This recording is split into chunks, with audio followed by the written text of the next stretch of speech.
संतोष भदौड़िया गुरुजी हैं वहाँ के, 1 नंबर का चोर। उसका पूरा इतिहास मैंने निकाला। और पहले शिवसेना में महाराष्ट्र में रहता था, गुंडा पार्टी में, फिर किसान यूनियन में आ गया। अच्छा। और उसके बाद से अब बाबा जी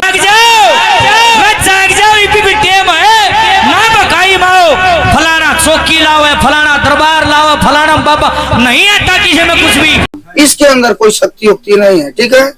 जो सत्य है वो सत्य है। इतनी बड़ी छड़ी रखा, आरोग्य हो गया, पितर चले गए, भूत चला गया, शिव करने से गायब, ऐसा कुछ नहीं होता।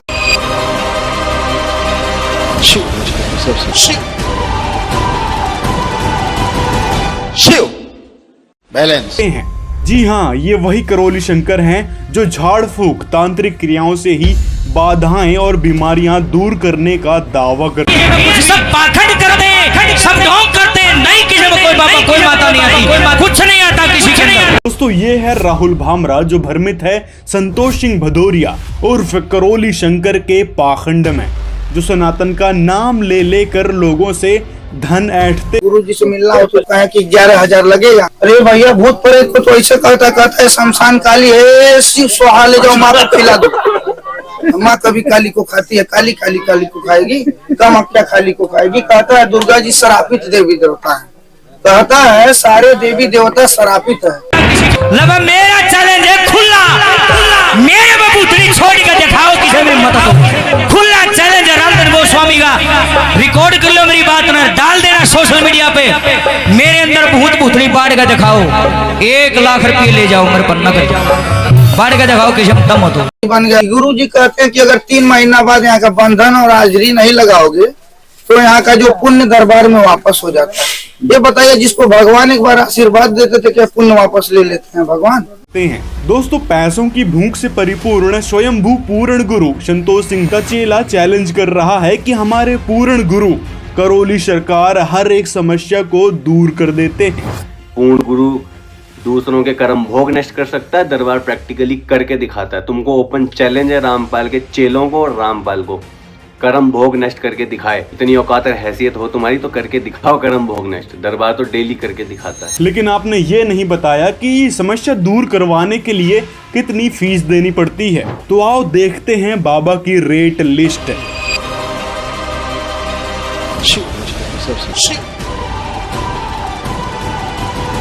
शिव बैलेंस लाख के सही विचार। रिचार्ज कार्ड यहाँ से बनता है। जैसे एक परिवार में 5 लोग हैं तो 500 रुपये देना पड़ता है। जो 100 रुपये का आपने रिचार्ज कराया था उसी का ये अर्जी मिलते हैं। तो वनडे हवन आप अगर करवाना चाहते हैं दरबार में, उसके लिए 1,51,000 रुपये। वनडे हवन अगर आपने किया है तो महाहवन करवाना आवश्यक है। चाहे आपने 1 साल पहले वनडे हवन करवाए हैं, चाहे 2 साल पहले करवाए हैं। दरबार आना है, टोकन लेना है, गुरुदेव से मिलना है, आपको पर्ची लेकर के आपको वनडे ऑफिस में आना होता है। और वनडे ऑफिस में आके 2100 रुपये ब्राह्मणों की दक्षिणा होती है पूजन का, वो दक्षिणा मात्र आपको दे करके आप निःशुल्क महाहवन जो है वो कर सकते हैं। और छोटा सा है कि जो लोग 90,000 में जो वनडे हवन का जो ये निकला हुआ है, इस प्रोसेस में, ये प्रोसेस बाबा माँ की कृपा से 51,000 अपने परिवार को लेकर दे करके, परिवार के लिए दरबार आकर के वैदिक प्रक्रिया का पालन करते हैं और स्वस्थ होते हैं। ये फ्रॉड विधियां बनवाते हैं और करवाते हैं, कुछ नहीं होता, कोई फर्क नहीं पड़ता उसमें। वो तो 1 करोड़ रुपए की मंथली कमाई है, 1 दिन की कमाई है उसकी। परसों मेरे साथ 30 लोगों ने हवन किया, 45 लाख का, वो तो वही हो गया। बाबा ब्लैक मैजिक यानी काला जादू से भी छुटकारा दिलाने का दावा करते हैं। इसके लिए 2100 रुपए फीस देनी होती है। इसके अलावा ये आरोग्य हवन भी कराते हैं, इसके लिए 21,000 रुपए लगते हैं। और यदि आप दुखी हैं और आपके पास पैसे नहीं हैं तो समझ लेना इस दरबार में, इस लव कुश आश्रम में आपके लिए कोई समाधान नहीं है। जी हाँ, समाधान के नाम पर भी वो नाम दीक्षा दे देते हैं। बस इसका जाप करते रहो।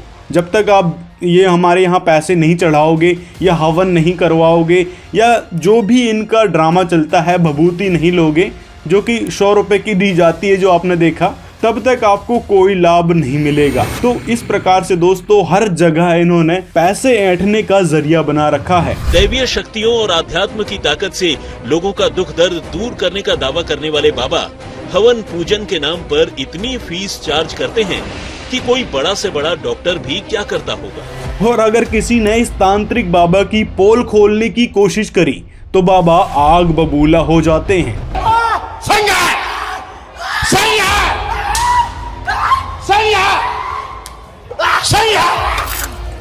और यही सवाल है हमारा कि अगर किसी ने दरबार में खड़े होकर सवाल पूछ ही लिया, चमत्कार को चैलेंज कर भी दिया तो बाबा रिवेंज लेने के मोड में क्यों दिखाई देने लगे? तुम यहाँ चिकित्सा कराने नहीं आए थे।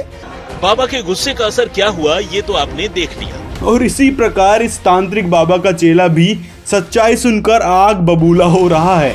तुमने अपराध किया है जिसका दंड तुम्हारा गुरु और तुम्हारी पूरी गुरु परंपरा भोगेगी, ये ध्यान रखना तुम। अब तो तुम भी व्याभिचारिणीय हो क्योंकि तुम कलयुग में पैदा हुई, क्योंकि तुम भी कलयुग में पैदा हुए, कोई सतयुग में पैदा नहीं हुए मूर्खों। तुमको ज्ञान का अर्थ पता भी है, ज्ञान होता क्या है मूर्खों? कि मतलब क्या बोगस बकवास लिखी क्या है रामपाल ने उसके अंदर। इसलिए पहले तो संस्कृत पढ़ ले रामपाल के चेले, जो ऊट पटांग तुम लोग। बैलेंस। अगर इनकी इष्ट देव की बात करें कि इनका इष्ट देव कौन है, तो इष्ट देव का इनको तो आता ही पता नहीं है। कभी ये देवी को इष्ट देव मान लेते हैं, कभी शिव जी को, और कभी इनके जो मुंह बोले गुरु हैं, गुरु माता हैं, उनको इष्ट देव बताने लगते हैं और उनको समस्या दूर करने के लिए बोल देते हैं।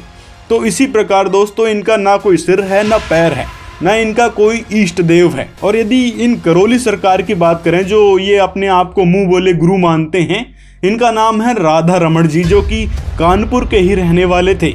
अगर इनकी थोड़ी सी हिस्ट्री बताया जाए, जब ये छोटे थे तब इनको बंगाली अपने साथ ले गए।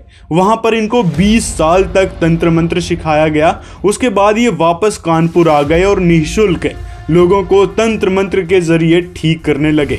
उस समय तांत्रिक होते हुए भी राधा रमण जी यानी इनके करौली सरकार बिना 1 रुपए लिए लोगों की सहायता करते थे, उनकी मदद करते थे। लेकिन वहीं दूसरी तरफ अगर हम करौली शंकर उर्फ संतोष सिंह भदौरिया को देखें, तो इनका पूरा साम्राज्य ही लालच के बेस पर टिका है। हर जगह पैसे पैसे। नाम दीक्षा लेना है तो पैसे दो, आपकी समस्या सुनना है तो पैसे दो। जो 100 रुपये का आपने रिचार्ज कराया था उसी का ये अर्जी मिलते हैं। और बंधन अगर आपको करना है तो बंधन अलग से करना पड़ता है, 100 रुपये उसके लिए अलग से पे करना पड़ता है। समस्या दूर करवाना है तो पैसे दो, आश्रम में प्रवेश करना है तो पैसे दो। तो वहाँ पर आपने रिचार्ज कार्ड बनवाया, यहाँ से आपको कराना पड़ेगा रिचार्ज। ये देखिए यहाँ पर आपको 5 नंबर काउंटर पर रिचार्ज कराना पड़ता है। और जितने लोग आते हैं 100 रुपये लगता है ना रिचार्ज की, है ना। भभूति चाहिए तो पैसे दो, खाना खाना है तो पैसे दो, मतलब हर चीज में पैसा ही पैसा। तो इससे ही अंदाजा लगा सकते हैं इनकी पैसों की भूख के बारे में। जितने रामपाल के चेले सार नाम उससे लेकर आए, पूछ लेना 1 लाख रुपया लेता है सार नाम बताने का, ठीक है। और ये इल्जाम लगाते हैं संत रामपाल जी महाराज पर कि वो 1 लाख रुपए लेते हैं। दिखाओ जरा कोई सबूत, या फिर खुद आओ नाम दीक्षा लेने और फिर दिखाओ कि हाँ इतने रुपए लगे। संत रामपाल जी महाराज की यदि हम बात करें, संत रामपाल जी के आश्रम में 1 रुपए भी नहीं लिया जाता है। चाहे कोई नाम दीक्षा ले या फिर ना ले, या फिर आके वो व्यवस्था देखे, भंडारा करे, मतलब किसी भी प्रकार का 1 रुपए उस व्यक्ति का खर्च नहीं होगा जो संत रामपाल जी महाराज से नाम दीक्षा लेगा या फिर उनके आश्रम में आएगा। यहाँ तक कि संत रामपाल जी महाराज कहते हैं कि समस्या को दूर करने के लिए केवल मंत्र का जाप ही काफी है, और संत रामपाल जी द्वारा बताई मर्यादा, उससे ही सारी समस्या भक्तों की ठीक हो जाती है। और इस चैनल पर हजारों ऐसी स्टोरीज मिल जाएंगी आपको जहां पर लोगों की समस्याएं ठीक हुई हैं, गंभीर से गंभीर बीमारियां भी ठीक हुई हैं, और वो भी बिना किसी पैसे दिए। इतना ही नहीं, इस स्वयंभू बाबा के चाटुकार चेला वेद पुराण गीता गुरु नानक साहिब जी के सदग्रंथ जैसे शास्त्रों की बात करता है। सब खिंचे न माही, अक्षर खिण जाएंगे और अक्षर इनमें नाही, कि 52 अक्षरों में सारे नाम इस दुनिया में ईश्वर के जितने प्रचलित तो सब आते हैं। कहते हैं सब नाशवान है, वो अक्षर इनमें नाही, वो सार नाम, सार शब्द इन अक्षरों में नहीं आता। फिर कहते हैं सार नाम जिव्या से न्यारा, कि जिव्या से न्यारा है, वो लिखने पढ़ने बोलने में नहीं आता।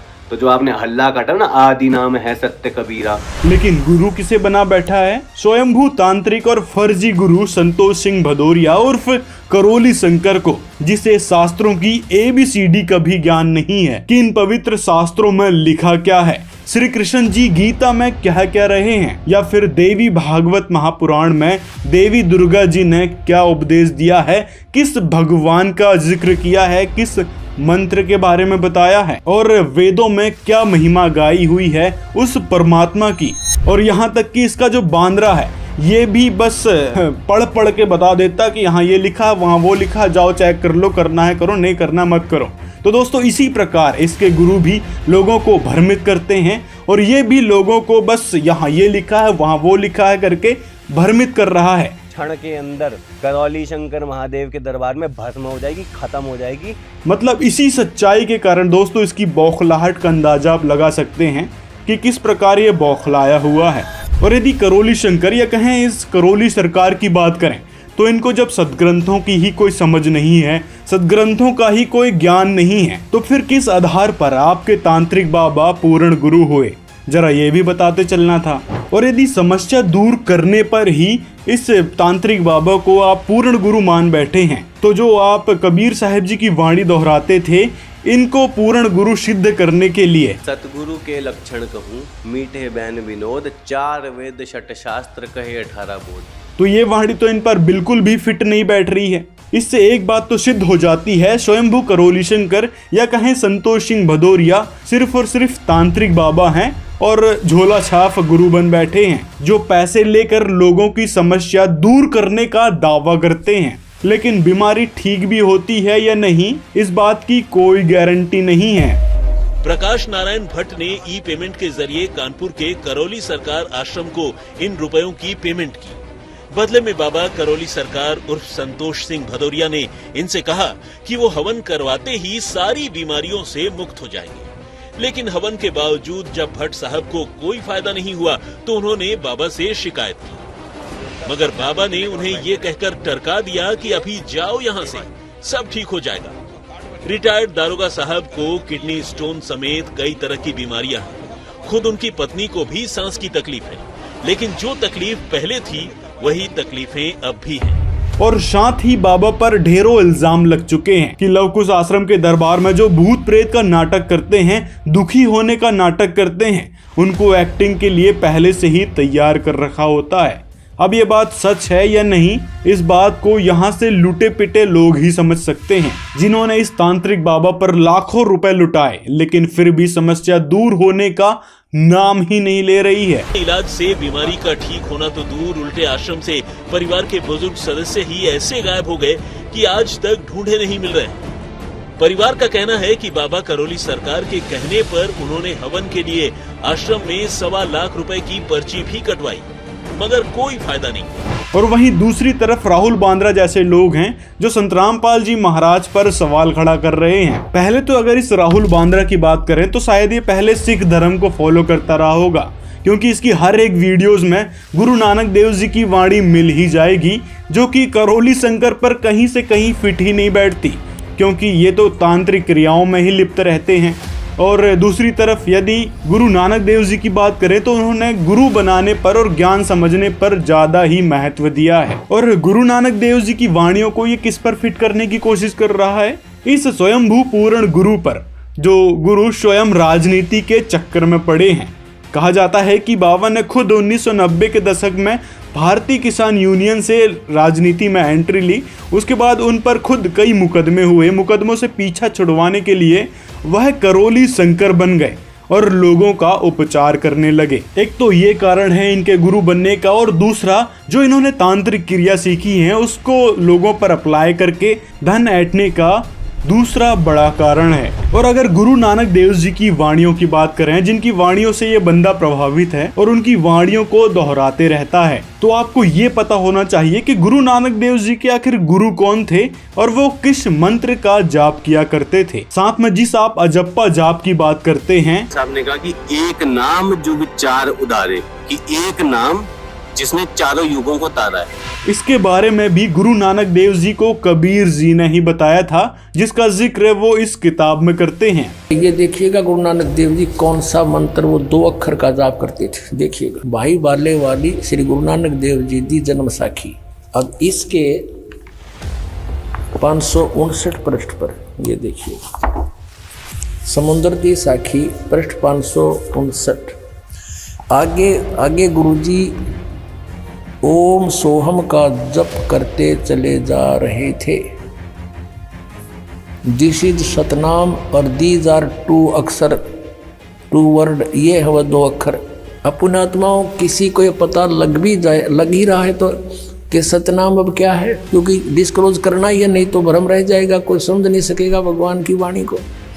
लेकिन अब यह क्या बताया कबीर परमेश्वर ने, कहे कबीर अक्षर 2 भाग बोल लो, जाप करना इसका। और होगा खसम तलेगा राख। अब ये भी सोचना है कि यहाँ कहा है कि यदि अनाधिकारी जिसको इस दास्य मंत्र का पता लग गया और ये आगे किसी को नामदान करने लग गया, उससे कोई लाभ नहीं होगा, क्योंकि वो अधिकारी नहीं है। कोई डुप्लीकेट लाइसेंस या पासपोर्ट बनाता है तो वो धोखेबाज